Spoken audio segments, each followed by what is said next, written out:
HTML hyper text markup language, এটা আসলে ক নাম্বার HTML কি? কারো যদি মনে হয় যে HTML কি এইটা যদি জিজ্ঞেস করে, তখন আপনি সরাসরি লিখে দিবেন যে হাইপার টেক্সট মার্কআপ ল্যাঙ্গুয়েজ।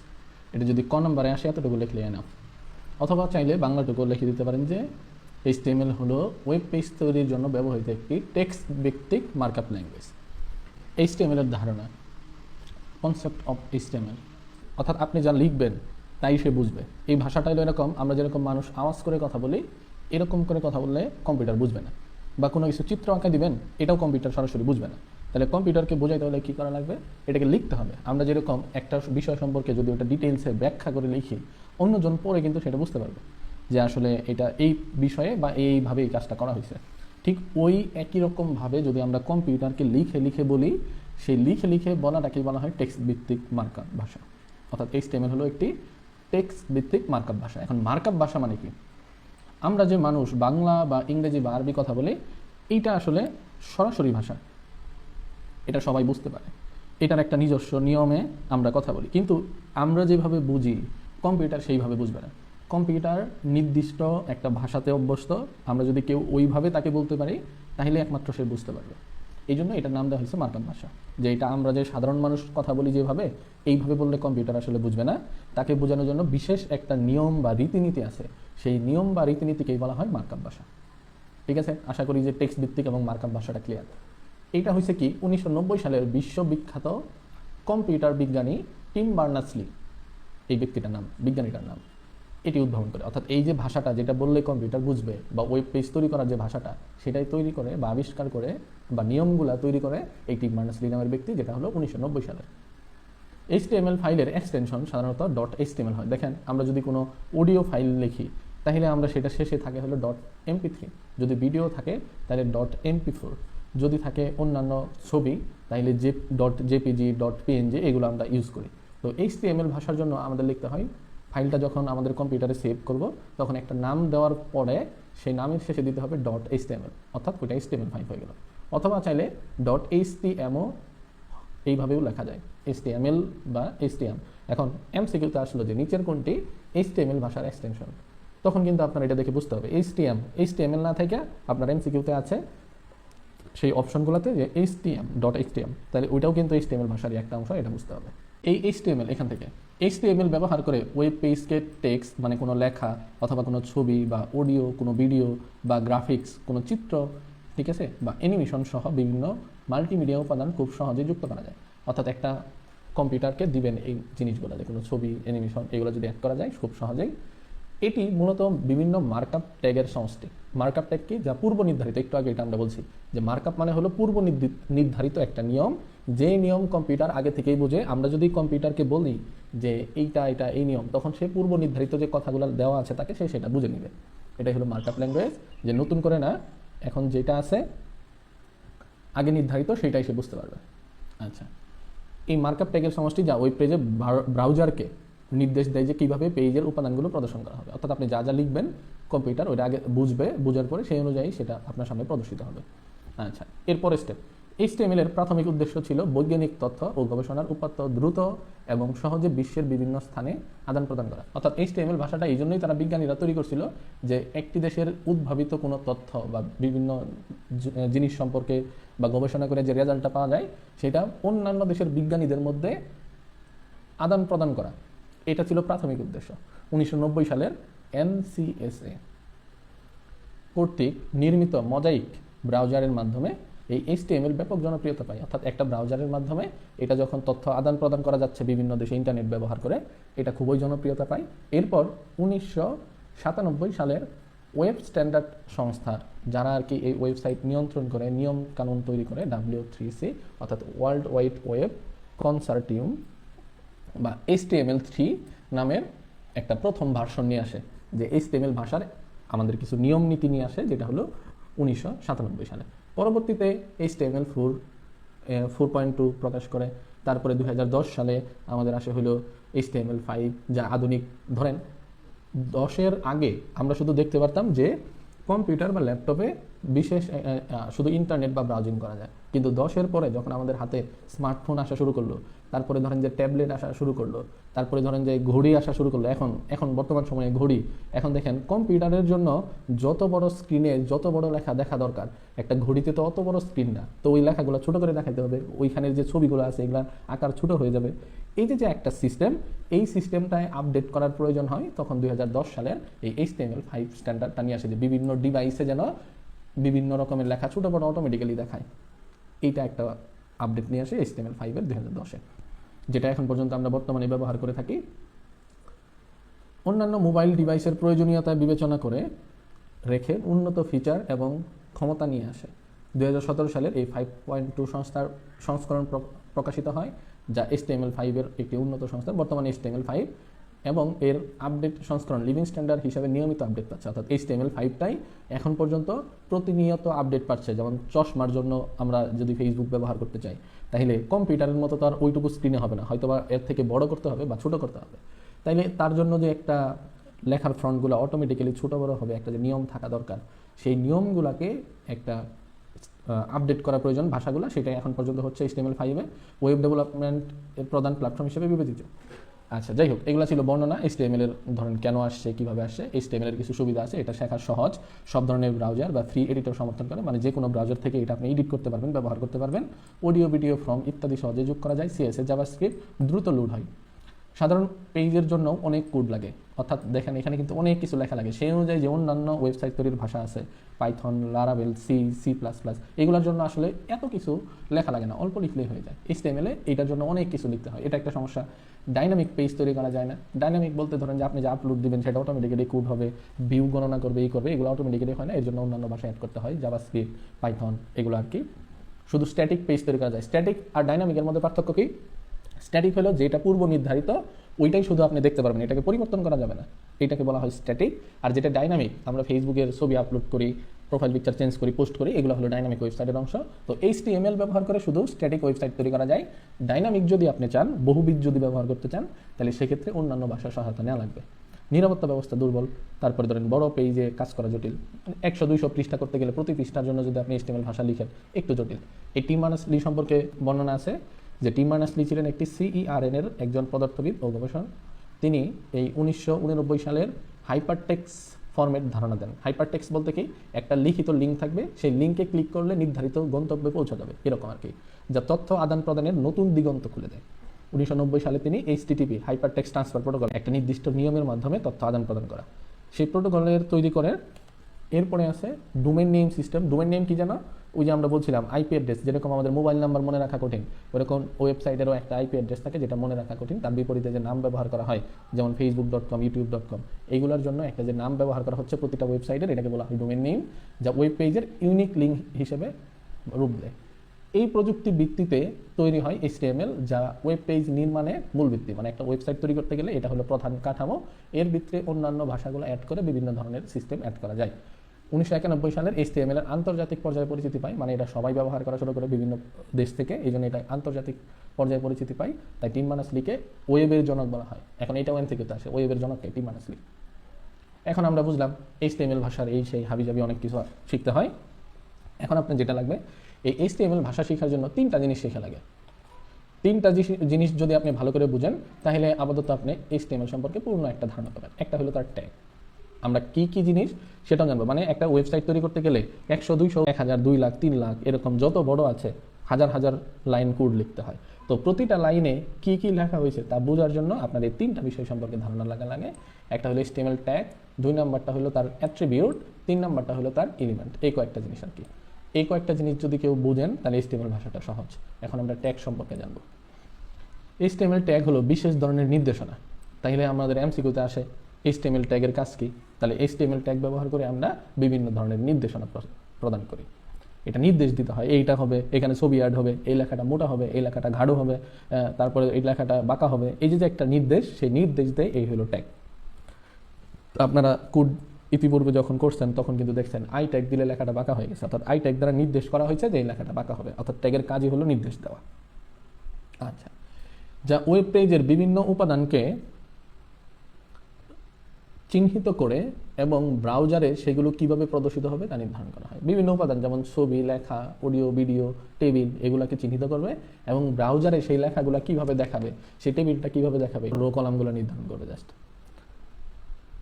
প্রতিটি ট্যাগ একটা হলো লেস দেন সাইন, দেখেন এখানে দেওয়া আছে একটা লেস দেন ও একটা গ্রেটার দেন সাইন, এখানে চিহ্নের মাধ্যমে লেখা হয়। অর্থাৎ কোনো একটা লেখাকে যদি লেস দেন এবং গ্রেটার দেন চিহ্নের ভিতরে রাখা হয় ওইটাকে আমরা তখন বলবো ট্যাগ।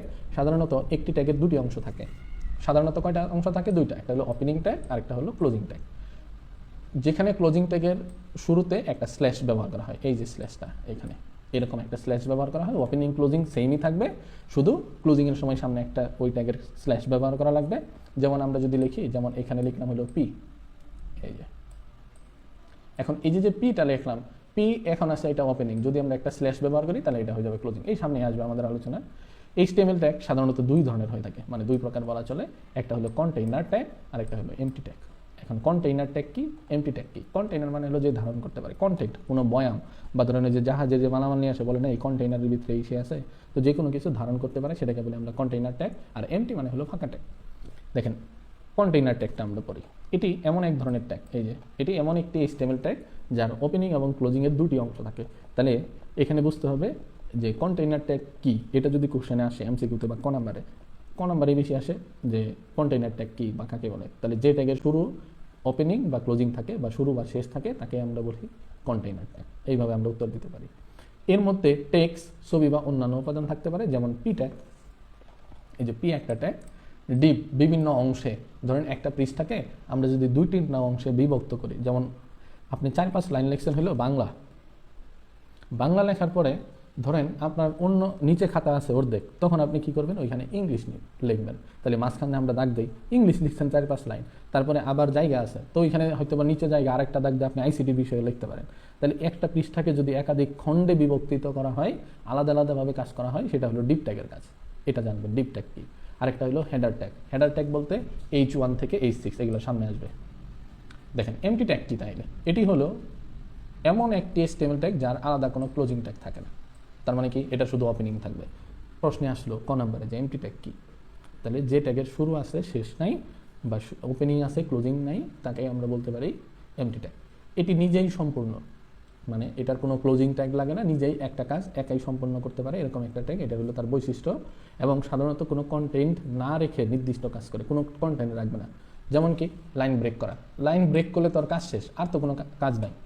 আমরা লিখতে লিখতে যদি লাইনটা ব্রেক করি খাতার পৃষ্ঠা পাশে থাকা সত্ত্বেও, তাহলে সেখানে আর কোনো কাজ থাকে না, তখন আমরা বিয়ার ট্যাগ ব্যবহার করতে পারি। ছবি যুক্ত করা, একবার ছবি অ্যাড করলে তো ছবি তো আর 4-5টা অংশে দেওয়া হয় না। প্রোফাইল পিকচার যখন আপলোড করি একবারই আপলোড করি, তো এটারও কোনো ক্লোজিং থাকে না। এইটা ইমেজ ট্যাগ। HR, ওই যে আমরা বলি যে পৃষ্ঠার মাঝখান দিয়ে যদি একটা করে দাগ দিই, সেখানে HR ট্যাগ ব্যবহার করা হয়। তাইলে আমরা ট্যাগ সম্পর্কে মূলত এতটুকুই জানলেই হবে যে দুই ধরনের ট্যাগের বৈশিষ্ট্য আছে। ট্যাগ আমরা চিনব কিভাবে, লেস দেন গ্রেটার দেন চিহ্নের ভিতরে নির্দিষ্ট কিছু লেখা থাকবে বা কিওয়ার্ড থাকবে, তাকে আমরা বলবো ট্যাগ। ট্যাগ সাধারণত দুই ধরনের, একটা কন্টেইনার আর একটা হলো এমটি। কন্টেইনার ট্যাগ কি, যেটাকে শুরু এবং শেষ আছে তাকে বলে কন্টেইনার। এমটি ট্যাগ যেটাকে শুরু আছে কিন্তু শেষ নাই তাকে বলি আমরা এমটি ট্যাগ। এখানে বিশেষ দ্রষ্টব্যতে লেখা আছে HTML ট্যাগ কেস সেন্সিটিভ নয়। কেস সেন্সিটিভ বলতে ছোট হাতের অক্ষর বড় হাতের অক্ষর এটা আলাদা ধরে না, একই। ছোট হাতের অক্ষর বড় হাতের অক্ষর একই ধরা হয়, এই জন্য এটার নাম দেওয়া হয়েছে, এটা কেস সেন্সিটিভ নয়।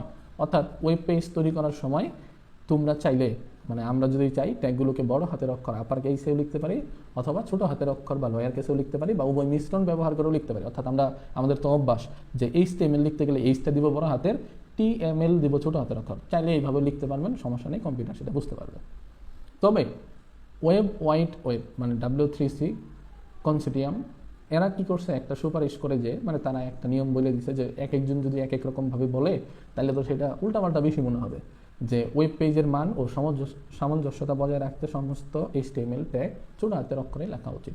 মানে পৃথিবীর যত মানুষ কোড লিখবেন এখন ছোট হাতের অক্ষরে লিখবেন, এটা তারা একটা পরামর্শ দিছে আর কি। কিন্তু কম্পিউটার ছোট বড় উভয় মিশ্রণ বোঝে, কোনো সমস্যা নেই। তাহলে এই হলো ট্যাগ সম্পর্কে। এখন আমরা আসি অ্যাট্রিবিউট সম্পর্কে। বেসিক জিনিস জানা থাকলে যে যত বেসিকটা জানবেন তার জন্য HTML কোড করা সহজ হবে। আমরা কিছু কোড আজকে দেখাবো ইনশাআল্লাহ। এখানে দেখেন HTML অ্যাট্রিবিউট হলো ট্যাগের অতিরিক্ত তথ্য। মানে এটা তাইলে কি বোঝা গেল, এটা অ্যাট্রিবিউট হলো ট্যাগের অতিরিক্ত তথ্য, মানে ট্যাগের ভিতরেই কিছু অতিরিক্ত তথ্য থাকবে। কি অতিরিক্ত তথ্য বা বৈশিষ্ট্য, যা ওই ট্যাগের ওই ট্যাগের কার্যকারিতা বা আচরণ নিয়ন্ত্রণ করবে, অর্থাৎ ওই ট্যাগের ভিতরে থাকবে এবং ওই ট্যাগটা কিছু বিশেষ গুণাগুণ দিবে বা বিশেষ কিছু আচরণ দিবে, যেটা ওই ট্যাগের আগে যা থাকার কথা ছিল এখন তা পরিবর্তন হয়ে নতুন কিছু আমাদের সামনে নিয়ে আসবে। যেমন কোনো লেখা ডিফল্টভাবে আমরা যখন টাইপ করি তখন আসে কালো কালার, তো আমরা চাইলে সেটাকে লাল কালার দিতে পারি স্টোরিতে। এই যে কালো কালারের জায়গায় লাল কালারে রূপান্তর করলাম, এই কাজটাই করে অ্যাট্রিবিউট। অ্যাট্রিবিউটের ভিতরে বৈশিষ্ট্যটা কি? অ্যাট্রিবিউট হলো যা পূর্ব নির্ধারিত, আপনি যদি চান যে না এখন আমি কিছু পরিবর্তন করে নতুন কিছু নিয়ে আসবো, এই জিনিসটার কাজটাই করে অ্যাট্রিবিউট। এগুলোর মূলত নাম এবং মান এই দুইটা অংশে বিভক্ত থাকে, একটা হলো নেম আর ইনভার্টেড কমার ভিতরে থাকে ওইটার ভ্যালু। আপনারা একটু দেখেন, এখানে আমি মিশাই দিচ্ছি, দেখেন এই যে একটা নেম থাকবে আর একটা তার ভ্যালু থাকবে, এই যেটুকু বুঝেন, একটা তার নাম থাকবে আর ভ্যালুটা থাকতে হবে অবশ্যই ইনভার্টেড কমার ভিতরে। জোড়া আকারে লেখা হয়, অর্থাৎ নাম দিতে হবে তার ভ্যালু দিতে হবে। কেউ শুধু নাম দিলেন ভ্যালু দিলেন না, ইনভার্টেড কমা দিলেন না, এইভাবে লেখা যাবে না, দুইটা একসাথে দিতে হবে, জোড়া আকারে লিখতে হবে। সবসময় ট্যাগের ওপেনিং অংশে থাকে এটা, কিন্তু আবার আমরা যে দেখলাম একটা ট্যাগের ওপেনিংও আছে ক্লোজিংও আছে, এটা ওপেনিংয়ে সবসময় দিতে হবে অ্যাট্রিবিউটটা। অ্যাট্রিবিউট ব্যবহার করে ওয়েব পেজের উপাদানগুলোকে কাস্টমাইজ বলতে আপনি নিজের মতো করে সাজাইতে পারবেন এবং নিয়ন্ত্রণ করতে পারবেন। যেমন লিঙ্কের গন্তব্য ঠিক করা, অর্থাৎ এই ট্যাগ দ্বারা আমরা যদি লিঙ্ক স্থাপন করি তার গন্তব্য দিতে পারবো আমরা এই অ্যাট্রিবিউটের মাধ্যমে। ছবির উৎস নির্ধারণ করা, ওই যে আমরা লিখি ইমেজ দেওয়ার পরে সোর্স দিয়ে ছবিটার নাম, তো ইমেজটা হলো ট্যাগ আর সোর্স দিয়ে যেটা নামটা দিয়ে ইনভার্টেড কমার ভিতরে এই অংশটা হলো তার অ্যাট্রিবিউট। ঠিক আছে, এইভাবে কাজ করে, যা ইনপুট ফিল্ডের ধরন নির্ধারণ করে, অর্থাৎ ইনপুটটা কেমন হবে সেটা নির্ধারণ করবে। প্রতিটি HTML অ্যাট্রিবিউটের দুটি অংশ নিয়ে গঠিত হয়, একটা হলো তার নাম আর একটা হলো তার ভ্যালু। আমরা যেটা বললাম এই যে একটু আগে, এখানে নাম কি জিনিস, এটি হলো অ্যাট্রিবিউটের একটা পরিচয় বাকি যা ট্যাগের নির্দিষ্ট বৈশিষ্ট্য বা কাজ নির্ধারণ করে। অর্থাৎ অ্যাট্রিবিউট নাম কি করবে, একটা কোনো কিছুর পরিচয় দিবে, আর ভ্যালু হলো ওই নামের জন্য নির্দিষ্ট তথ্য বা সেটিংস বা ডাবল কোটেশন বা সিঙ্গেল কোটেশনের মধ্যে লেখা থাকতে হবে।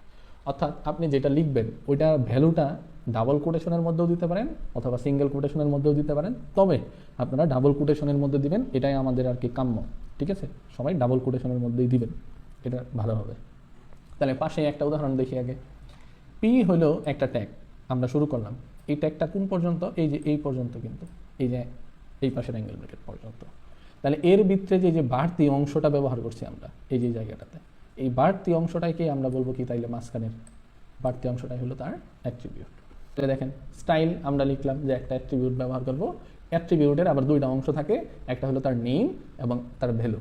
তাহলে স্টাইল হলো একটা অ্যাট্রিবিউট, এটার আবার দুইটা অংশ আছে, সেটা হলো কি কালার, একটা হলো তার অ্যাট্রিবিউট নেম আর কি কালার, রেড কালার, এটা হলো তার ভ্যালু। লেখার সিস্টেমটা কি, কালারের আগে ইনভার্টেড কমা, উপরে থাকতে হবে সিঙ্গেল কোটেশন বা ডাবল কোটেশন, আমরা সবসময় ডাবল কোটেশন দিব, কালারের পরে আমরা কোলন চিহ্ন দিব, রেড দেওয়ার পরে সেমিকোলনটা দিব, তারপরে আবার ওই ডাবল কোটেশন শেষ করে দিব, এই আর কি।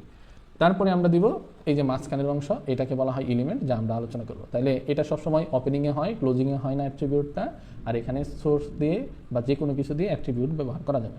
আমরা সেদিকে না যাই, এখন তারপরের অংশে যাই। HTML এলিমেন্ট কি জিনিস? HTML এলিমেন্ট হলো ওয়েব পেজের একটি মৌলিক একক।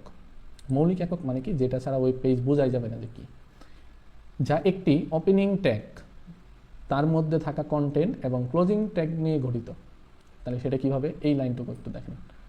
একটা ট্যাগ যখন শুরু হবে এবং ওই ট্যাগটা শুরু হবে, তার মাঝখানে আমরা যাই ব্যবহার করব ওইটাকে আমরা বলবো সাধারণত এলিমেন্ট। তাহলে সহজভাবে আমরা কি বুঝবো, যে একটা ট্যাগের ওপেনিং ট্যাগ থাকবে, তার মধ্যে কন্টেন্ট থাকবে এবং একটি ক্লোজিং ট্যাগ নিয়ে গঠিত, তাহলে এটাই হলো তার এলিমেন্ট। ঠিক আছে, এই তিনটা শব্দ এখানে লেখা আছে, যা একটি ওপেনিং ট্যাগ, অর্থাৎ একটা ওপেনিং ট্যাগ থাকবে, তার মধ্যে কিছু জিনিস থাকবে অর্থাৎ কন্টেন্ট থাকবে, এবং নির্ধারিত সময় শেষে ওইটার একটা ক্লোজিং ট্যাগ থাকবে। এই সব কিছু নিয়েই একটা এলিমেন্ট তৈরি হয়।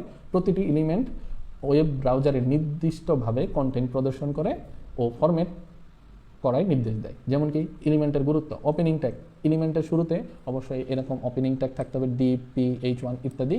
এর মধ্যে কন্টেন্ট কি, এই যে ট্যাগের মধ্যবর্তী অংশ, যা হতে পারে টেক্সট, ছবি বা অন্য কোনো এলিমেন্ট। ক্লোজিং ট্যাগ থাকতে হবে এলিমেন্টের শেষে, অবশ্যই এটার আবার ক্লোজিং দিয়ে দিতে হবে। তাহলে আমরা দেখি এখানে পি হলো, এই জায়গাটা ভালো করে দেখেন, পি হলো একটা ওপেনিং ট্যাগ নেম। এই যে আমরা বলছি পি হলো একটা ওপেনিং ট্যাগ নেম, তাহলে এর মাঝখানে যে কালার থেকে এই যে এই অ্যাঙ্গেল ব্র্যাকেট পর্যন্ত অর্থাৎ গ্রেটার দেন পর্যন্ত যা আছে, এটা হলো HTML অ্যাট্রিবিউট। একটা অ্যাট্রিবিউটের দুইটা অংশ থাকে, একটা হলো অ্যাট্রিবিউট নেম আর একটা হলো তার ভ্যালু। এই যে আমরা দিছি কালার রেড, এটা আমরা একটু আগে আলোচনা করছি। এখন এটা হলো ওপেনিং ট্যাগ, এই যে শেষের অংশে যেটা আছে এটা হলো ক্লোজিং ট্যাগ নেম। তাহলে মাঝখানের যে অংশটা আছে এটাকে আমরা কি বলবো, এটা হলো এলিমেন্ট। তাহলে ওপেনিং এবং ক্লোজিংয়ের মাঝখানে যা থাকে তাকে আমরা বলতে পারি এলিমেন্ট। আচ্ছা, একটা ডকুমেন্টের সাধারণত দুইটা অংশে আমরা বিভক্ত করি। আমরা যখন HTML এর কোড করি, টাইটেল ব্যবহার করি অথবা বিভিন্ন ধরনের লিঙ্ক ব্যবহার করি CSS এর ক্ষেত্রে বা অন্যান্য ক্ষেত্রে বিভিন্ন নিয়ম যে প্রয়োগ করি, একটা ওয়েবসাইটকে দুইটা অংশে সাধারণত আমরা ভাগ করি। যেমন এই যে এখন যে আমাদের স্ক্রিনটা দেখতেছেন, এই যে উপরের যে অংশটা আছে কালো একটা বর্ডার, এই যে আমি যে নাড়াচ্ছি দেখতেছেন কিনা, এই যে এর উপরের অংশকে আমরা বলি হেড অংশ, আর এই যে সাদা অংশ যার ভিতরে এই লেখাগুলা এটাকে বলি তার বডি। অর্থাৎ প্রতিটা ওয়েব পেজের দুইটা অংশ থাকে, একটা হলো তার হেড, উপরের অংশকে বলা হয় হেড, আর মাঝখানের অংশটাকে বলা হয় তার বডি। এই যে এখানে বলছে ডকুমেন্টের মূলত দুটি অংশ থাকে, একটা হলো তার হেড অংশ অর্থাৎ উপরের অংশ, ভাষা এই সেই সেট করা যায়, আর বডির ভিতরে আপনি যা যা লিখতে চান তাই, এখানেও কিন্তু আমরা তাই লিখছি। আচ্ছা, বেসিক স্ট্রাকচারটা কি এটা আমরা সবাই জানি। ডক টাইপ HTML সর্বপ্রথম এটা লিখতে হয়। এখন এটা দেখবেন বইতে অনেক সময় নাও থাকতে পারে। এটা দ্বারা কি করা হয়, ঘোষণা বা ডক টাইপ ডিক্লারেশন। এর মানে কি, ওয়েব পেজ তৈরি করতে গেলে দেখেন, তৈরি করতে গেলে ব্রাউজারকে প্রথমে জানাতে হয় আমরা যে কোড লিখতেছি তা কোন নিয়ম অনুযায়ী লিখতেছি। অর্থাৎ কম্পিউটার তো সব ধরনের ভাষাই বোঝে, ওয়েব পেজ লিখতে গেলে কম্পিউটারকে প্রথমে বুঝাইতে হবে যে আসলে আমরা কোন নিয়মে এটা লিখতেছি। এই জন্য ডকুমেন্টের শুরুতে এটি ঘোষণা করা থাকে, যা কোডের অংশ নয়। অর্থাৎ এটা কিন্তু কোড যে আপনি লিখবেন, ছবি যুক্ত করবেন, এটার অংশ না, জাস্ট কম্পিউটারকে বললেন যে আপনি কোন নিয়মে আসলে এটা লিখবেন। এটাই হলো কাজ। ডক টাইপ HTML শুধুমাত্র নির্দেশনা হিসেবে কাজ করে, এটি শুধুমাত্র নির্দেশনা দেয়, আর কোনো কিছুই না। এটি বলে দেয় যে HTML ফাইলটি HTML5 অনুযায়ী লেখা হয়েছে। অর্থাৎ ডক টাইপ HTML দ্বারা আমরা কি লিখবো তাইলে, যে আমাদের যে লেটেস্ট ভার্সন আছে HTML এর HTML5 সেই অনুযায়ী আসলে এটা লেখা হয়েছে, এটা নির্দেশ করে। তারপরে আছে HTML এর কাঠামো বা HTML স্ট্রাকচার। এই যে এখানে আছে 2 নম্বরে আমরা যে লিখি HTML, এটা কি? এরপর শুরু করা হয় পুরো HTML ডকুমেন্টের কাঠামো, যা কেবল ব্রাউজারকে বলে দেয় যে কোড কোথা থেকে শুরু হবে, কোথায় যায় শেষ হবে। এটা আমরা সহজে বলি যে একটা ওয়েবসাইট তৈরি করতে গেলে অনেকগুলো ভাষা দিয়ে তৈরি করা লাগে। সি ভাষায় অ্যাড করা লাগে, JS ব্যবহার করে, জাভাস্ক্রিপ্ট ব্যবহার করা হয়, পাইথন ব্যবহার করা হয়, লারাভেল, ওরাকল, অনেকগুলো ভাষা ব্যবহার করা হয়। তো আমি এখন যে অংশের কাজ করতেছি সেই অংশটা আসলে HTML ভাষায় তৈরি।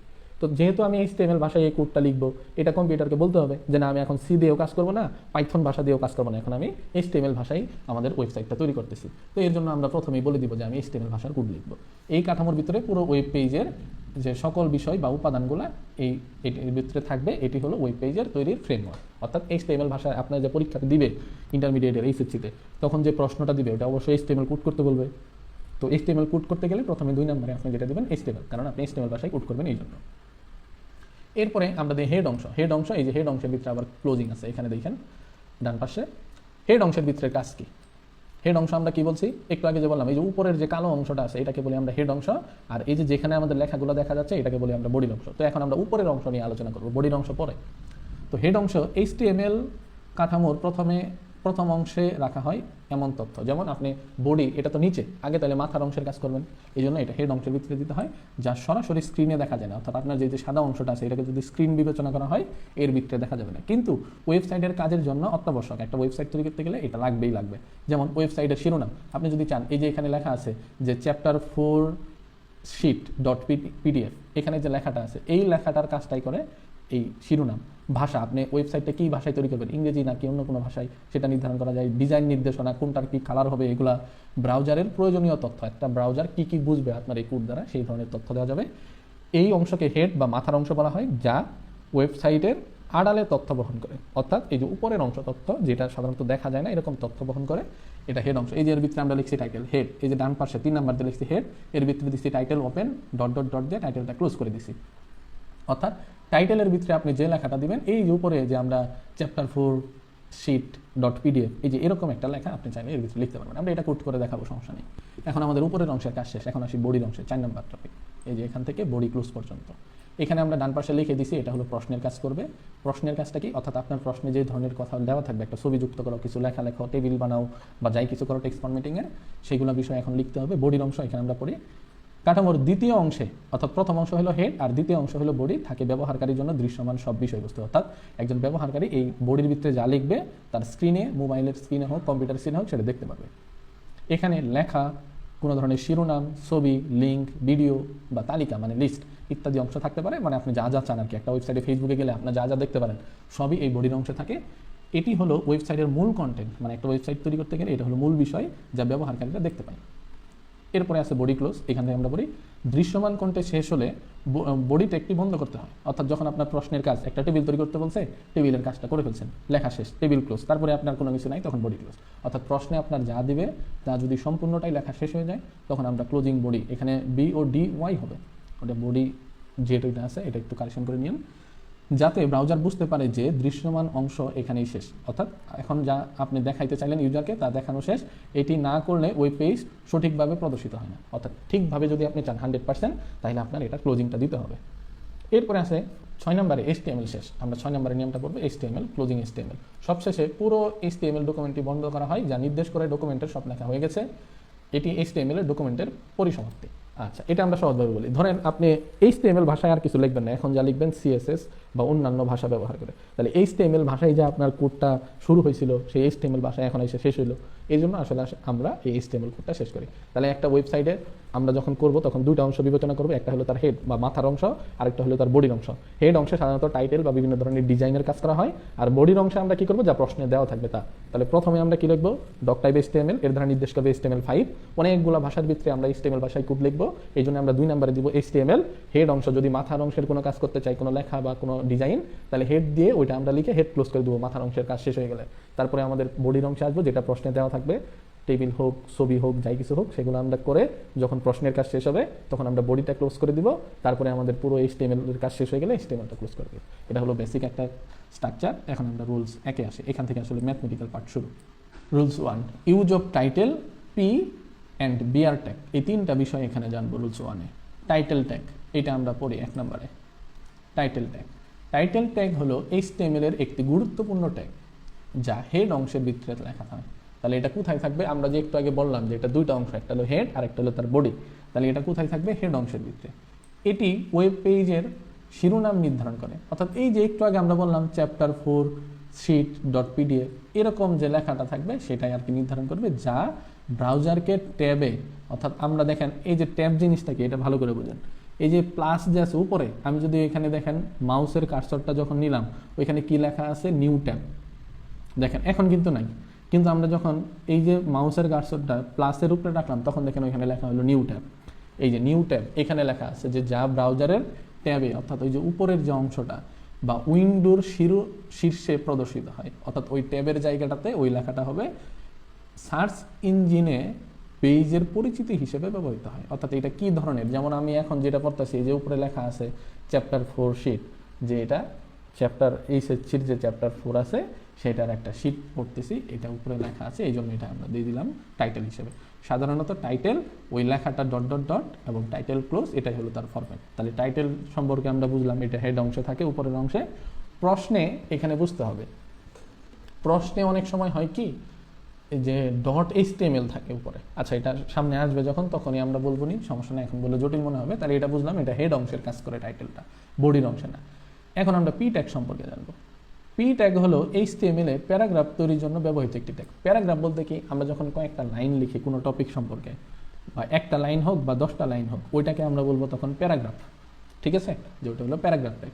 এটি লেখাকে ব্লক আকারে প্রদর্শন করে। ব্লক বলতে একটা গ্রুপ, ব্লক বলতে আমরা কি বুঝবো, যে 4-5টা লাইনের একটা গ্রুপ। যেমন আমরা লিখতে লিখতে যখন রচনা লিখি বা কোনো কিছু লিখি, অনেকগুলো স্টেপ দেই না, সৃজনশীল লিখতে গেলে ওই এক একটা স্টেপকে আমরা এক একটা ব্লক বলবো বা প্যারাগ্রাফ বলবো সহজ কথায়। আচ্ছা, এবং প্রতিটি প্যারাগ্রাফের মাঝে স্বয়ংক্রিয় মার্জিন বলতে একটু স্পেস নেয়, দূরত্ব নেয় বা ফাঁকা স্থান তৈরি হয়। অন্যান্য লাইন যেরকম কাছাকাছি থাকে, এটার থেকে একটু দূরত্ব নেয়। আমরা স্টেপেও তো তাই করি, এমনি যখন 5 লাইন লিখতেছি, খুব একটার পর একটা লিখে যাচ্ছি, কোনো ওইরকম দূরত্ব বোঝা যায় না। কিন্তু যখন নতুন স্টেপ দেই, ওইটা বোঝানোর জন্য কিন্তু দূরত্বটা বাড়ায় দেই। এটাই বলছে যে এটার ভিতরে স্বয়ংক্রিয়ভাবে মার্জিন বা ফাঁকা স্থান তৈরি হয়ে যায়। তাহলে সাধারণত P tag dot dot dot যে লেখাগুলো লিখবেন, পি ট্যাগ ক্লোজ, এটাই হলো তার ফরম্যাট। তাহলে পি ট্যাগের কাজও বুঝলাম, এটা প্যারাগ্রাফ দেওয়ার কাজ করে। বিআর ট্যাগ হলো HTML এর নতুন লাইনে লেখার জন্য ব্যবহৃত ছোট বা সোজাসাপটা ট্যাগ। মানে সোজাসাপটা ট্যাগ বলতে এটার কোনো জটিল নাই, মানে এটার কোনো ক্লোজিং নাই। তাহলে এটা কি করা হবে, যদি আমরা প্রথম লাইনে, যেমন এই যে এখানে নিচে যদি আপনারা দেখেন welcome to my study table private home, এরপরে জায়গা থাকা সত্ত্বেও আমরা কিন্তু ওই যে মাই নেম ইজ, এটা পরের লাইনে চলে আসছি, তাইলে এখানে একটা বিআর ট্যাগ ব্যবহার করা হবে, এই আর কি। তারপরে পড়ি আমরা, এর কোনো ক্লোজিং ট্যাগ থাকে না, এর সাধারণত ক্লোজিং ট্যাগ থাকে না, তাই এটি নিজেই সম্পূর্ণ হয় এটি লেখাকে ভাঙে না, মানে লেখাকে আলাদা আলাদা করে না, শুধুমাত্র যেখানে দেওয়া হয় সেখান থেকে নতুন লাইনে চলে যায়। সাধারণত বিআর বা বিআর দেওয়ার পরে এই যে পরে যায় স্ল্যাশ চিহ্ন দেওয়া যায়, পূর্বে না পরে ফরম্যাটে এটা লেখা যায়। আচ্ছা, তাইলে এখন আমরা এখানের কোডটা দেখি। প্রথমে ডান পাশের যে অংশটা, এটা আমাদের প্রশ্নে দেওয়া থাকবে। ডান পাশের অংশটা আমাদের পরীক্ষাতে তো বাম পাশের অংশটা লেখা লাগবে। তাহলে এখানে দেখেন একটা কালো অংশ আছে, এই যে এইটুকু, এই যে উপরের অংশটা, এটুকু কি একটা কালো অংশ না? এই যে এইটুকু, এখন বোঝা যাচ্ছে কিনা আমি ড্রতে যাই, এই যে অংশটা, তাহলে এই অংশটাকে আমরা যেন কি বলছিলাম? হেড অংশ। আর এই যে যে পরের অংশটা, এটাকে আমরা কি বলছিলাম? বডির অংশ। তাহলে এখন হেড অংশের ভিতরে এই যে যে লেখাটা আছে মাই ফার্স্ট ওয়েব পেজ, এটা কি এই পৃষ্ঠার একটা শিরোনাম না? আর শিরোনাম দেওয়ার কাজ কে করে জানি? এই যে টাইটেল আমরা উপরে লিখছিলাম, গুরুত্বপূর্ণ যায় হেড অংশের ভিতরে থাকে, যা ওয়েব পেজের শিরোনাম নির্ধারণ করে। তাহলে এটা আমরা বুঝলাম যে এই HTML কোড করতে গেলে হেড অংশেরও কাজ আছে, বডির অংশেরও কাজ আছে, আবার হেড অংশের ভিতরে এখানে টাইটেলও আছে। এরপরে যেটা আছে আমরা প্রশ্ন দেখে আগে বুঝি। এখানে কয়েকটা লাইন লেখা আছে, এই যে লাইনগুলো, welcome to my study table private home. এইটার আবার দেখেন এটা যতটুকু দূরত্ব এই লাইনের মধ্যে, তার থেকে এখানে বেশি দূরত্ব হয়েছে, অর্থাৎ এইটা একটা স্টেপ, আবার এইটা কিন্তু আলাদা একটা স্টেপ, দুইটার মধ্যে সক্রিয়ভাবে একটু দূরত্ব হয়ে গেছে, দুইটা আলাদা স্টেপ আমরা বুঝাইলাম। এখন দেখেন আমরা আগে মুছে ফেলি এইটুকু হিবিজিবি যা যা আছে। তাহলে দুইটা স্টেপ আমরা বুঝলাম। এখন তার পরের অংশ আমরা দেখি। সর্বপ্রথম HTML কোডের কি যেন লিখতে হয়? Doc type HTML। এরপরে আমরা লিখবো HTML ভাষায় কোড লিখবো, এই জন্য HTML। এখন আমাদের হেড অংশের উপরে যে শিরোনামটা দেওয়া আছে, এই জন্য এইটুকু লিখলাম যে হেড অংশ, এর ভিতরে দিলাম আমরা টাইটেল। এখানে লেখা ছিল মাই ফার্স্ট ওয়েব পেজ, এই যে এইটুকু মাই ফার্স্ট ওয়েব পেজ। এখানেও আমরা লিখলাম টাইটেলের ভিতরে মাই ফার্স্ট ওয়েব পেজ, তারপরে টাইটেল ক্লোজ। এখন উপরের অংশের আর কোনো কাজ নাই, তাই আমরা হেড অংশ ক্লোজ করে দিলাম। এখন আমরা আসি তার বডির অংশে, এই যে এখান থেকে, মানে এখান থেকে বডির ভিতরে কয়েক লাইন লেখা আছে। কয়েক লাইন লেখাকেই আমরা যখন বলবো এটা হলো P tag, welcome to my study table private home, এই পর্যন্ত। দেখেন এরপরে কিন্তু এই যে এই অংশটাতে আরও কিছু জায়গা আছে, কিন্তু এখান থেকে আমরা কি পরের লাইনে চলে আসছি, তার মানে কি লাইনটা ব্রেক করছে, এই যে বিআর ট্যাগ ব্যবহার করলাম, অর্থাৎ এরপর থেকে পরের লাইনে চলে আসবে। তাহলে মাই নেম ইজ যা যা দেওয়া ছিল এখানে এই পর্যন্ত লিখলাম। লেখার পরে দেখেন এটা কিন্তু এই দুই লাইনের যতটুকু দূরত্ব তার থেকে একটু বড় দূরত্ব আছে, তার মানে এটা নিচেরটা হলো আলাদা স্টেপ। তখন আমরা উপরের স্টেপ শেষ করার জন্য পি ট্যাগ যে শুরু করছিলাম এখানে, সেই পি ট্যাগটা এখানে ক্লোজ করে দিব। তারপরে আবার পি ট্যাগ নিব নতুন করে এইটা লাইন লেখার জন্য। তারপরে মাই ফোন নাম্বার পর্যন্ত যা আছে তাই। এখন জায়গা থাকার পরেও যেহেতু আমরা পরের লাইনে যাব, তাই এখানে ব্যবহার করলাম বিআর ট্যাগ। এরপরে hair is the new line the tag, এই সেই যে লেখা আছে। আচ্ছা, যে লাইনটা লেখা আছে এরপরে দেখলাম যে আর কোনো আমাদের কোনো লেখা নাই এখানে হিবিজিবি, যেহেতু লেখাটা নাই তাই আমরা পি ট্যাগটা ক্লোজ করলাম। দেখেন বডির অংশ শেষ হয়েছে এই যে সাদা অংশের এই কালো দাগ পর্যন্ত, এর ভিতরে তো আর কোনো কিছু নাই, এই যে ভিতরে এই লেখাগুলো আর তো কোনো কিছু নাই, তাই তখন আমরা বুঝে নিব যে প্রশ্নের কাজ শেষ, অর্থাৎ বডি ক্লোজ। আর HTML ক্লোজ, যে পুরো HTML ভাষায় আমার আর কোনো কিছু লেখা নাই। তাহলে দেখেন তো এখন আমরা যে কোডটা পড়লাম, অনেকেই হয়তো বা আগে থেকেই এগুলো জানার কথা, এতদিন আমরা যখন অফলাইনে ক্লাস নিছি। এখন আপনারা এইটুকু বোঝানোর পরে এখন কেউ কি আছেন যে বুঝেন নাই? বুঝছেন কি সবাই? আচ্ছা, আমি একটু ভাঙে ভাঙে যাচ্ছি, কারণ হলো অনেকে আছে বেসিক নিয়ম, অনেকে আছে হলো একদম সব কমপ্লিট।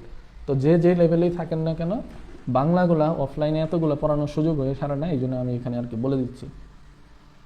দেখেন ইউজ অফ হেডিং বা শিরোনাম। আর আপনারা যদি চুপ থাকেন তখন কি জন্য যে চুপ আছেন এটাও তো বুঝতে পারবো না স্যার। এমনি এলোমেলো করলে, কথা বললে, ঘুরলে ফিরলে স্যার বুঝতে পারে। এখন অফলাইনে না আমি দেখতেছি সবার মাইক বন্ধ, না কি করতেছেন আল্লাহ ভালো জানে, যে স্যার স্যারের মতো বলতে থাকুক, আমরা আমাদের মতো ঘুমাইলাম। এরকম না করে যদি না বোঝেন জিজ্ঞেস করেন, তাইলে এতটুকু পরিশ্রম হয়তো বা সার্থক হবে। আচ্ছা, আর যদি মনে করেন যে স্যার স্যারের মতো পড়াই যাক, আমরা আমাদের মতো বুঝলে বুঝলাম, না বুঝলে না বুঝলাম, এই ধারণাটা বুঝেন না, কারণ এটাই হয়তো বা লাস্ট সুযোগ এইভাবে শিখার। এরপরে আর এরকম শিখার হয়তো বা সুযোগ হবে না। এত ভাঙা ভাঙা আপনাদের যাদের পরীক্ষা খুব কাছাকাছি, সামনে সবারই পরীক্ষা ফার্স্ট ইয়ার সেকেন্ড ইয়ার, সুতরাং সবাই বি কেয়ারফুল। দেখেন ইউজ অফ হেডিং। হেডিং মানে হলো শিরোনাম। কোনো কিছুর উপরে নাম থাকলে ওটাকে আমরা বলবো হেডিং। কোনো কিছুর উপরে নাম থাকলে কি বলবো? হেডিং। এখন শুধুমাত্র টেবিলের উপরে যদি নাম থাকে হালকা করে, তাহলে ওইটাকে বলবো আমরা ক্যাপশন। এর বাইরে কোনো ছবির উপরে নাম থাকুক, কোনো লেখার উপরে নাম থাকুক, কোনো লিস্টের উপরে নাম থাকুক, মানে যার উপরে একটু গাঢ় করে মোটা করে কোনো যে যদি নাম থাকে ওই টপিকের, তাইলে সেটাকে আমরা বলবো হেডিং। যেমন আমরা যখন কম্পোজিশন লিখি তখন কম্পোজিশন লেখার উপরে কিন্তু আমরা একটা নাম দিই, এই নাম দ্বারা বুঝতে পারি যে নিচে আসলে কি ধরনের কোনটার কম্পোজিশন লেখা হয়েছে বা কি লেখা হয়েছে, তাহলে ওইটাকে তখন আমরা বলবো হেডিং। প্যারাগ্রাফ লিখলে কিসের প্যারাগ্রাফ ওইটার একটা উপরে নাম দেই, ওই নামটাই হবে তখন হেডিং। তারপরে আমরা যদি পত্রিকার দিকে তাকাই তাহলে পত্রিকার ভিতরে অনেক হিবিজিবি ছোট ছোট লেখা থাকে, কিন্তু কি টপিক সম্পর্কে লেখা ওইটা কিন্তু একটু মোটা করে থাকে, বর্ডার করে থাকে, স্পষ্ট বোঝা যায় যে ওই হেডিং করলেই বোঝা যায় যে নিচের ছোট ছোট লেখাগুলা কিসের। এখানে যেরকম আমরা দিচ্ছি রুলস টু, এই যে এখানে যে rules to use of heading বা শিরোনাম, এটা আমরা কেন দিছি, এর দ্বারা যেন বোঝা যায় যে নিচের টপিকগুলো আসলে কোন ধরনের। তাহলে হেডিং আমরা আশা করি ক্লিয়ার। এখন হেডিং কি হয়, আমরা যদি পত্রিকার দিকে তাকাই বা কোনো একটা বইয়ের পাতার দিকে তাকাই তখন দেখবেন যে হেডিং কোনোটা হয়েছে পুরো পৃষ্ঠা জুড়ে বড়, আবার কোনোটা হয়েছে অর্ধেক পৃষ্ঠার মধ্যে, বাকি লেখাগুলো ছোট ছোট তো থাকবেই, তারপরে কোনোটা হয়েছে তার থেকেও ছোট। হেডিং আকারে বিভিন্ন রকম হয়, বিভিন্ন জায়গায় বিভিন্ন স্থানে এক একটা এক এক রকম হয়, তবে ওয়েবসাইটে সাধারণত 6 ধরনের হেডিং আমরা ব্যবহার করি। তাহলে আমরা এখন বাংলাটুকু পড়ি, বেসিক যতটুকু বুঝাই ফেলছি, বাংলাটুকু পড়ি, দেখবেন যে এইটাই ওয়েব পেজকে সুন্দর ও সহজভাবে বোঝার মতো করার জন্য হেডিং বা শিরোনাম ব্যবহৃত হয়। অর্থাৎ ওয়েব পেজকে সুন্দরভাবে যেন দেখেই কেউ বুঝতে পারে সহজভাবে যে এটা আসলে কি ধরনের, কি কোথায় ছবি, কার ছবি, কি ধরনের লেখা, সেটার জন্য এই হেডিং ব্যবহার করা হয়। যেমন পত্রিকার গুরুত্বপূর্ণ খবরগুলো বড় অক্ষর বা মোটা করে লেখা হয়, ওয়েব পেজেও ঠিক একইভাবে হেডিং দেওয়া হয় তথ্যকে আলাদা বা গুরুত্বপূর্ণ করার জন্য। মানে সব লেখা যদি একই রকম থাকে তাহলে কোনটা যিনি কোন টপিক সম্পর্কে সেটা তো স্পষ্ট হবে না। তো হেডিংয়ের কাজ হলো ওইটার দ্বারা যেন বোঝা যায়, স্পষ্ট হয়। হেডিং ওয়েব পেজের শীর্ষক বা উপশীর্ষক হিসেবে কাজ করে, ওয়েব পেজটি সম্পর্কে স্পষ্ট ধারণা দিতে অনেক গুরুত্বপূর্ণ ভূমিকা পালন করে। অর্থাৎ শীর্ষক মানে সবার উপরে থাকলো, যেমন আমরা যখন ধরেন আপনারা যখন অনার্সে উঠবেন তখন কত নাম্বার কোশ্চেনের উত্তর দিচ্ছেন এটা আগে দিলেন, এখন দেওয়ার পরে প্রতিটা টপিক যেমন বিষয় আপনারা ইয়েতে লেখেন কিনা আমার জানি না, মানে কম্পোজিশনে এগুলো কিন্তু লিখতে হয় যে ভূমিকা, তারপরে হলো এটার বৈশিষ্ট্য, উদ্দেশ্য, হ্যাঁ, আকার বা আয়তন, উপসংহার, এই যে স্টেপগুলো দেওয়া হয় এই স্টেপ দ্বারাও কিন্তু বোঝা যায় যে কোনগুলা আসলে কি ধরনের লেখা।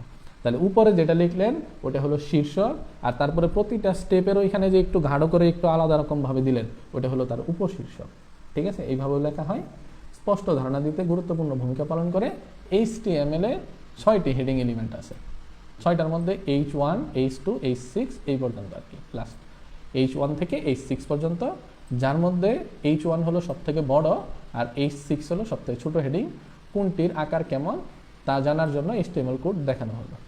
তাহলে সব থেকে বড় হেডিং, MCQতে আসে যে সব থেকে বড় হেডিং এর নাম কি, তখন কিন্তু আপনার বুঝতে হবে যে সব থেকে বড় হেডিং এর নাম হলো H1 আর সব থেকে ছোট হেডিং এর নাম কি H6। এই কয়েকটা জিনিস বুঝতে হবে। আচ্ছা, এখন দেখেন তারপরে যদি আমরা যাই, সর্বপ্রথম এইটুকু আগে দেখেন, এই টেবিলেও এই প্রশ্নেও দুইটা অংশ, একটা হলো হেডের অংশ আর একটা হলো বডির অংশ। এটা তো স্পষ্ট, উপরের অংশ কালো অংশ যেটা থাকে এটা হেড, আর নিচের অংশ যেটা থাকে এটা হলো তার বডি। এখন বুঝতে হবে হেডের অংশে আছে কি, দেখেন প্রশ্নে স্টাডি টেবিল .html, যদি আপনার প্রশ্নে এরকম স্টাডি টেবিল .html থাকে তাহলে ওইটার আপনার টাইটেল ট্যাগ ব্যবহার করতে হবে না। আমি আবার বলতেছি, যদি দেখেন কোনো কিছু লেখার পরে .html লেখা আছে তাহলে ওইটাকে তার শিরোনাম বলা যাবে না। শুধু যদি স্টাডি টেবিল থাকতো আর যদি কোনো কিছুই না থাকতো তাহলে সেক্ষেত্রে আমরা ওইটাকে টাইটেল ধরতাম, কিন্তু যখনই .html আছে ওইটাকে তার টাইটেল ধরা যাবে না। যেমন এর আগের অঙ্কে দেখেন মাই ফার্স্ট ওয়েব পেজ, এখানে কিন্তু ডট দিয়ে তারপরে আর কোনো কিছু লেখা নাই, তার মানে এটা হলো টাইটেল, তখন আমরা এই যে টাইটেল ব্যবহার করছি। যেহেতু এখানে .html আছে, দেখেন এখানে আমরা সর্বপ্রথম যেটা দিই ডকটাইপ HTML, এরপরে কি দিছিলাম, হেড অংশের কাজ দিছিলাম, হেড দিয়ে টাইটেল। কিন্তু এখানে যেহেতু .html দেওয়া আছে হেড অংশ হবে না, সরাসরি বডির থেকে চিন্তা করতে হবে। তাহলে উপরের অংশ থাকলেই কিন্তু হেড বা বডির অংশ আলাদা করে চিন্তা করার দরকার নাই। দেখবেন আগে প্রথমে যে উপরের অংশটার ভিতরে .html আছে কিনা, যদি .html থাকে তাহলে হেডের ভিতরে টাইটেল দিবেন না, সরাসরি বডি নিয়ে চিন্তা করবেন। ক্লিয়ার বিষয়টা? এখন দেখেন তারপরে বডির ভিতরে সব থেকে বড় করে লেখা আছে, গাঢ় করে লেখা আছে, অন্যান্য লেখার মতো না। যেমন এই যে পাশে এই যে লেখাগুলো আছে, এটা একটু কল্পনা করেন যেভাবে লেখা হালকা করে নর্মাল করে লেখা, কিন্তু তার পাশের গুলোকে একটু বড় বড় একটু গাঢ় করে লেখা। এই যে গাঢ় করে লেখা, এটা দিছি আমরা কি H1 লিখছি প্রথমে, তারপরে দিস ইজ হেডিং 1 লিখছি, এখানেও লিখছি দিস ইজ হেডিং 1, তারপরে আমরা দিছি H1 ক্লোজ। এই যে কাজটা করলাম, এই কাজটার দ্বারাই এখানে এই যে আউটপুটটা চলে আসলো একটু বড়। তারপরে আমরা দিছি H2, দেখেন H2 দিয়ে আমরা লিখছি হেডিং 2, এখানেও হেডিং 2 লিখে H2টা ক্লোজ করে দিছি, প্রথমটার থেকে এখন একটু ছোট হয়েছে। তারপরেরটা দিছি H3 এর ভিতরে, তার থেকে ছোট হয়েছে। তারপরেরটা দিছি H4 তে, আস্তে আস্তে ছোট। অর্থাৎ আকার অনুযায়ী আপনি যাই দিবেন, আমরা যখন এখানে লিখছি দেখেন এখানে এই কয়েকটা কিন্তু সমানই লিখছি, কোনোটা কিন্তু ছোট বড় লিখি নাই, কিন্তু আউটপুটে আস্তে আস্তে ছোট আসছে। এর কারণ হলো H1 হলো সব থেকে বড় আর H6 হলো তার থেকে ছোট হেডিং। এইভাবে আস্তে আস্তে স্টেপ বাই স্টেপ ছোট হয়। বডির ভিতরে আর কোনো কিছু নাই বিদায় আমরা এখানে বডি ক্লোজ করলাম, HTML ক্লোজ করলাম। আশা করি এই নিয়মটাও বুঝছেন।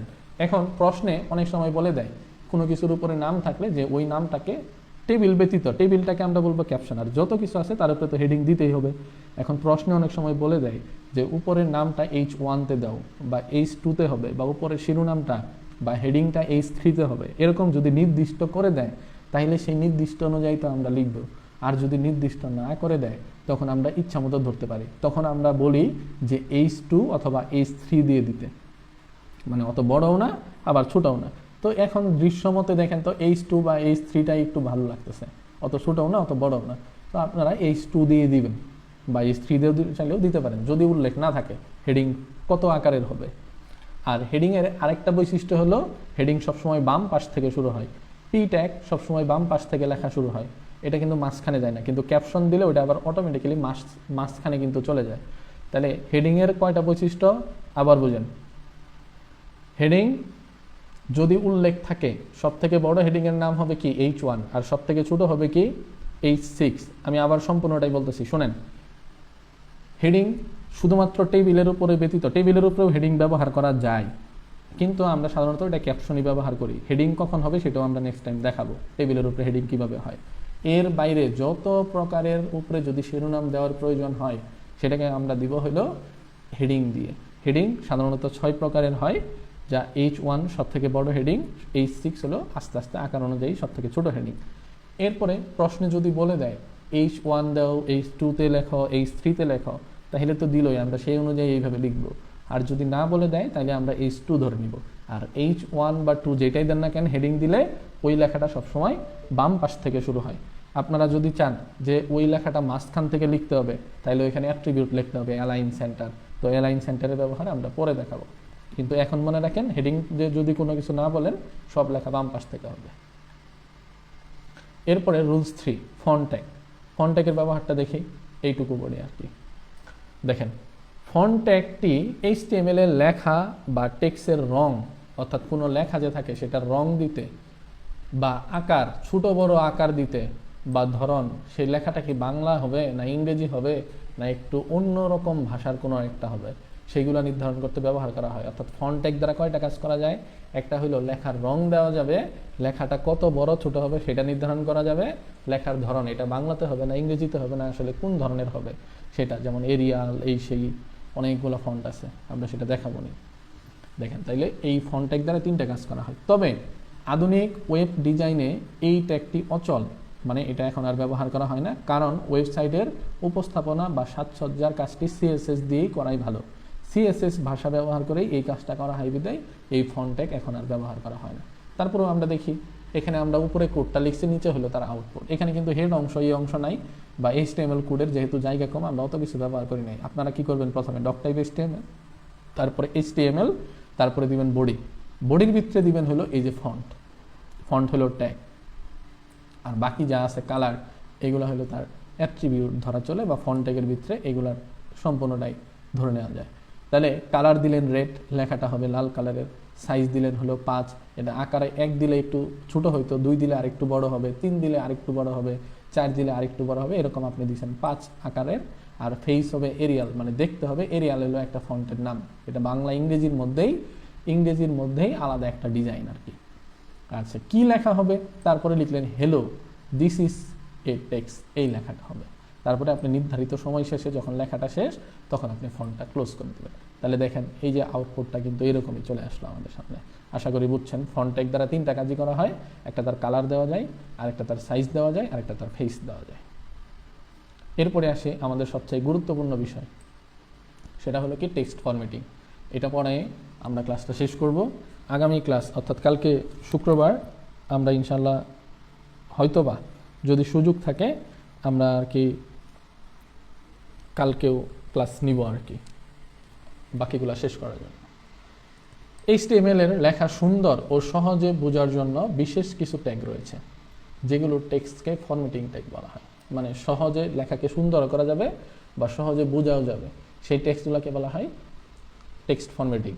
এই লেখাগুলোকে এই ট্যাগগুলো লেখাকে বোল্ড মানে একটু মোটা করবে, ইতালিক মানে একটু বাঁকা করবে, আন্ডারলাইন নিচে দাগ হবে বা ছোট করে দিতে পারে, কোনো লেখাকে ছোট বড় করতে পারে। ওয়েব পেজকে আকর্ষণীয় ও স্পষ্টভাবে তৈরি করার জন্য এই ট্যাগ গুরুত্বপূর্ণ। তাহলে কি কি ট্যাগ? আমরা প্রথমে দেখব বি ট্যাগ, লেখাটা হবে গাঢ়। বি ট্যাগ আর স্ট্রং ট্যাগের কাজ কিন্তু একই। তাহলে বি বা স্ট্রং ট্যাগ দ্বারা কী করা হয়? লেখাকে ঘন বা মোটা বা বোল্ড করে দেখানো হয়।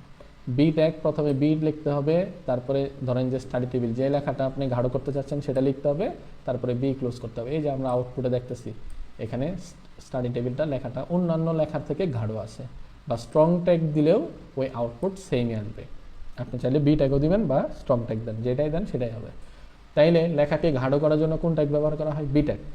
আমরা সবসময় স্ট্রং ট্যাগ না ব্যবহার করে বি ট্যাগটাই ব্যবহার করব। অথবা এখানে যতগুলো আছে এই ট্যাগের এই যে কোনো না কোনোটা দেখবেন 2টা 3টা করে অপশন, আপনারা প্রশ্নে সবসময় উপরের অপশনটাই বেছে নেবেন। কিন্তু এমসিকিউতে অনেক সময় আসে নিচের কোন ট্যাগটি দ্বারা লেখাকে বোল্ড করা হয় বা গাঢ় করা হয় বা মোটা করা হয়, তখন বি ট্যাগ নাই, তাহলে তখন আপনি কোন ট্যাগ দিবেন? তখন চিন্তা করতে হবে স্ট্রং ট্যাগ ব্যবহার করা যায়। ঠিক আছে, এই জন্য আর কি। তাহলে স্ট্রং ট্যাগ দিলেন, স্ট্রং ট্যাগ দ্বারা লেখাকে গাঢ় করলেন। এরপরে ইউ ট্যাগ লেখার নিচ দিয়ে দাগ দেয় অথবা আন্ডারলাইন করে দেয়, অথবা ইন্স ট্যাগ, এটার দ্বারাও একই কাজ করা হয়।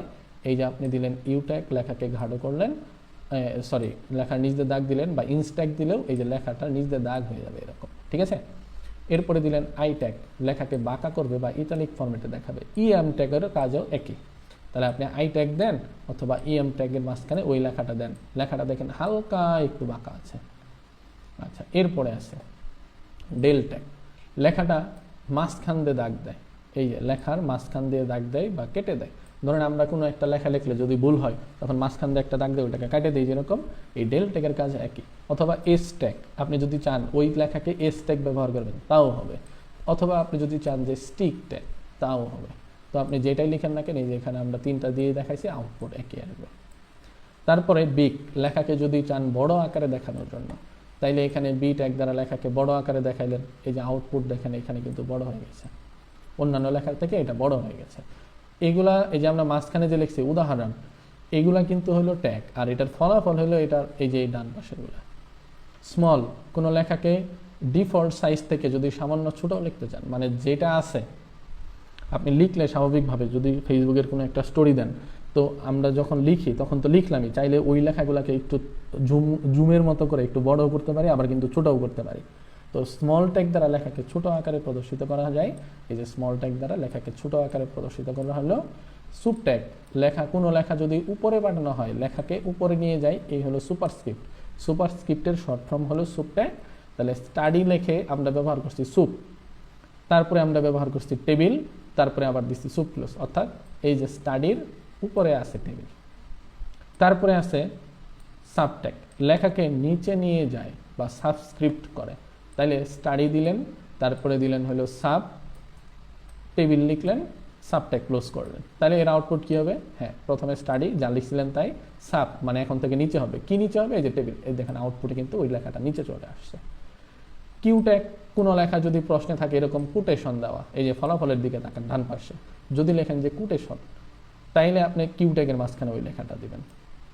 মার্ক, ওই যে আমরা হাইলাইটার দিয়ে বা এখন যে মার্কগুলা করতেছি দাগ দিয়ে দিয়ে, ওরকম যদি মার্ক প্রশ্নে দেওয়া থাকে ব্যাকগ্রাউন্ডে ওরকম দাগ, তাহলে তখন আপনি চাইলে এই যে মার্ক ট্যাগ দিতে পারেন। এই যে দেখেন এখন কিন্তু আমি এটা মার্ক করি নাই, তাও মার্ক করাই ছিল আগে থেকে। প্রি ট্যাগ, প্রি ট্যাগ হলো কি, লেখা যেমন লেখা হয়েছে ঠিক তেমনই প্রদর্শিত হবে। যেমন প্রি ট্যাগ দেওয়ার পরে আমরা স্টাডি দেওয়ার পরে অনেকগুলা দেখেন গ্যাপ দিছি। এখানে কয়টা গ্যাপ গুনতে পারবেন? এই যে প্রথমে 1টা 2টা 3টা 4টা 5টা 6টা স্পেস দেওয়ার পরে টেবিল লিখে প্রি ট্যাগ ক্লোজ করছি। এই যে এখানে আউটপুটেও এরকম 6টা স্টেপ নিয়ে দিছে। যদি আপনি এটা সরাসরি পি ট্যাগের মাঝখানে দিতেন, মানে P tag direct P tag বা বি ট্যাগ এগুলো যদি ব্যবহার করতেন, তাহলে আপনি মাঝখানে যতই ফাঁকা দেন না কেন আসলে আউটপুটে অত ফাঁকা কাজ করতো না। আউটপুটে নর্মাল লেখাটাই দেখাইতো, মানে ফাঁকা হইতো না। এমনি যতটুকু থাকার দরকার ডিফল্ট অতটুকু দেখাইতো। কিন্তু প্রি ট্যাগ দিয়ে আপনি যদি লেখাকে ভাঙে ভাঙে লেখেন, নিচের লাইনে লেখেন, তখন আর বিআর ট্যাগ লিখতে হবে না। এগুলো হলো পি ট্যাগের বৈশিষ্ট্য। তারপরেও আমরা কোড করে দেখবো এখন। এখানে আগে আমরা দেখি, দেখেন এই যে উপরের অংশটাতে, এই অংশটাকে আমরা কি বলছিলাম জানি? হেড অংশ। আর নিচের অংশটাকে কি বলছিলাম? বডির অংশ। হেড অংশের ভিতরে ভালো করে দেখেন, প্রয়োজনীয় ফোনে স্ক্রিনে আপনারা জানি না জুম করতে পারেন কিনা, যদি আপনি ছবির মতো জুম করেন দেখবেন ওই অংশটা বড় হয়ে গেছে। তো চাইলে ওইরকম জুমও করতে পারেন, ছবি যেরকমভাবে জুম করা হয় স্ক্রিনে যা আছে ওটাকে আপনারা জুমও করতে পারেন। তো ওইখানে দেখেন, জুম করে দেখেন স্টাডি টেবিল ডট এইচটিএমএল লেখা আছে। তো যখন একটু আগে কি নিয়ম পড়লাম, ডট এইচটিএমএল যদি থাকে তখন কি আমরা টাইটেল ব্যবহার করব? বলেন তো কেউ? জি না। কারণ এখানে আছে হলো ডট এইচটিএমএল। তাইলে আমরা এখানে সরাসরি এই যে এখানে ভালো করে লক্ষ্য করেন, ডট টাইপ এইচটিএমএল, এরপরে আমরা বডি শুরু করলাম। বডির ভিতরে দেখেন কয়েকটা লাইন লেখা আছে, এই জন্য আমরা দিলাম পি ট্যাগ। কয়েকটা লাইন লিখবো মানে এটা একটা প্যারাগ্রাফ। কুইক যে লেখাটা আছে এটা দেখেন একটু গাঢ় করে লেখা, এই জন্য আমরা দেখেন এই যে ইনপুটের ক্ষেত্রে বি ট্যাগ দিলাম, কুইক লিখলাম, বি ট্যাগটা ক্লোজ করে দিলাম। কারণ বি ট্যাগ না ক্লোজ করলে ব্রাউন ফক্স এরপরের লেখাগুলোও এরকম গাঢ় হইতে থাকতো। তো ব্রাউন ফক্স এই লেখাগুলো তো আর গাঢ় নাই, এই জন্য আমরা বি ট্যাগটা ক্লোজ করে দিলাম। ওপেন এবং ক্লোজের মধ্যে পার্থক্য জানি কি? এই যে একটা স্ল্যাশ চিহ্ন। আচ্ছা, ব্রাউনটা একটু বাঁকা আছে, যেহেতু বাঁকা আছে তাই আমরা কি দেই? I tag. ব্রাউন দিলাম, আই ট্যাগটা ক্লোজ করলাম। এরপরে আছে নিচ দিয়ে দাগ, ইউ ট্যাগ, ফক্স দিলাম, ইউ ট্যাগ ক্লোজ করে দিলাম। এরপরে হলো বিআর, লাইনটা ব্রেক করে পরের লাইনে দেবো। কারণ কি? এই যে পাশে অনেক জায়গা আছে, কিন্তু তারপরে লাইনটা আমার পরের লাইন থেকে শুরু হয়েছে, লাইনটা পরের লাইনে চলে গেছে, দিকে দেয় আমরা বিআর ট্যাগ দিলাম। বিআর ট্যাগের বৈশিষ্ট্য জানি কি? এটার আমার কিন্তু ক্লোজিং নাই। আচ্ছা, জাম্পস ওভার লেখাটার মাঝখান দিয়ে দাগ আছে, তাইলে আমরা কি ট্যাগ ব্যবহার করবো জানি? Del tag. এই যে একটু আগে আমরা ব্যবহার করছিলাম ডেল ট্যাগ, এখানে আমরা দিলাম ডেল ট্যাগ, তারপরে জাম্পস ওভার ডেল ক্লোজ, এই আর কি। দ্য লেজি, এখানে আগে বুঝেন দ্য লেজি লেখাটা আছে কিন্তু নর্মাল, এই যে এখানে এটা না ঘাড়ো আছে, না বাঁকা আছে, না মাঝখানে দাগ, না নিচ দাগ, কোনো কিছুই নাই। তো এখানেও আমরা কোনো কিছুই না দিয়ে সরাসরি লিখলাম দ্য লেজি। দেখেন দ্য লেজি লেখার পরে যেহেতু এটা উপরে ছিল তাই দিলাম সুপ ট্যাগ, এরপরে দিলাম ডট, এরপরে সুপ ক্লোজ, কারণ উপরে আর কোনো লেখা নাই। যেহেতু তারপরেও লাইনটা ব্রেক করছে তাই দিলাম আমরা বিআর ট্যাগ। এরপরে আছে এন্ড, এন্ড লেখাটা কি আছে? নর্মাল আছে, তো এখানে আমরা দিলাম এন্ড। তারপরে আমরা কি দিব? সাব ট্যাগ, লেখাটা নিচ দিয়ে দাগ আছে, নিচে চলে গেছে এই জন্য, তাহলে আমরা সাব ট্যাগ দিলাম। দেন এখানেও দিলাম, সাব ক্লোজ করলাম। ইট ফল লেখাটা ভালো করে দেখেন, একটু ঘাড়ও আছে আবার একটু বাঁকাও আছে। তো বাঁকার জন্য আমরা দিলাম আই ট্যাগ, ঘাড়োর জন্য দিলাম বি ট্যাগ। যদি নিচ দিয়ে দাগ থাকতো এখানে চাইলে আমরা ইউ ট্যাগও ব্যবহার করতে পারতাম। তাহলে এই কয়েকটা জিনিস এখানে আমরা দেখলাম যে বাঁকা আছে, আই ট্যাগ দিলাম, বি ট্যাগ দিলাম ঘাড়ো করার জন্য, ইউ ট্যাগের প্রয়োজন নাই, দিলাম না। ইট ফল লিখলাম। এখন সবার শেষে যেটা ওপেন হয় বি ট্যাগ, ওইটা আগে ক্লোজ করা লাগে, সেই নিয়ম অনুযায়ী আমরা আগে এটা ক্লোজ করে দিলাম বি ট্যাগ, তারপরে যে আই ট্যাগ আছে তারপরে সেটা আই ট্যাগটা ক্লোজ করা লাগে এরকম। তাহলে তারপরে আমরা আই ট্যাগটা ক্লোজ করলাম, ঠিক আছে? আচ্ছা, তারপরে লাইনটা ব্রেক করে পরের লাইনে যাবে, তখন আমরা বিআর ট্যাগ দিলাম। এরপরের ক্ষেত্রে প্রে লেখাটা একটু বাঁকা আছে তাই আমরা আই ট্যাগ দিয়ে প্রে লেখে আই ট্যাগটা ক্লোজ করলাম। 2a এই লেখাটা আছে একদম নর্মাল, তাই আমরা এখানে কোনো ট্যাগ না দিয়ে সরাসরি লিখলাম 2a। এরপরে আবার লায়ন লেখাটাও একটু ঘাড়েও আছে আবার একটু বাঁকাও আছে, তো এইখানে আমরা চাইলে আই ট্যাগ পরে দিয়ে বি ট্যাগটা আগে দিলাম, আই ট্যাগটা পরে দিলাম উপরের থেকে আলাদা। তারপরে আমরা লায়ন লিখে ফুল স্টপ ছিল, ফুল স্টপ দিলাম। এখন সবার শেষে যেটা ওপেন করা হয়েছে আই ট্যাগ, সেই আই ট্যাগটা আগে ক্লোজ করতে হবে, তার আগে যেটা ওপেন করা হয়েছিল সেটা ক্লোজ করতে হবে। তো এটা আমরা মনে রাখার জন্য অনেকবারই বলছি যে আপনি যদি চান যে আরএফএল এর 5টা বাটি কিনবেন, প্রথমটা বড় হবে, ছোট হবে, আস্তে আস্তে এরকম সেট ধরা যেরকম পাওয়া যায়। তো এখন আপনি যখন বাজারে গেলেন, দোকানদার দেখবেন যে সাজায় রাখছে, প্রথমে একটা বড় বাটি রাখছে, তারপরে তার ছোটটা মাঝখানে, তার থেকে ছোটটা, এইভাবে 5টা বাটি রাখছে। এখন দোকানদার যখন মুখ লাগাবে বাটিগুলার, তখন যদি সবার প্রথমে যেটা রাখছিল বড়টা সেটার মুখ লাগাই দিলে বাকি বাটির মুখগুলা কিন্তু আর লাগানো যাবে না।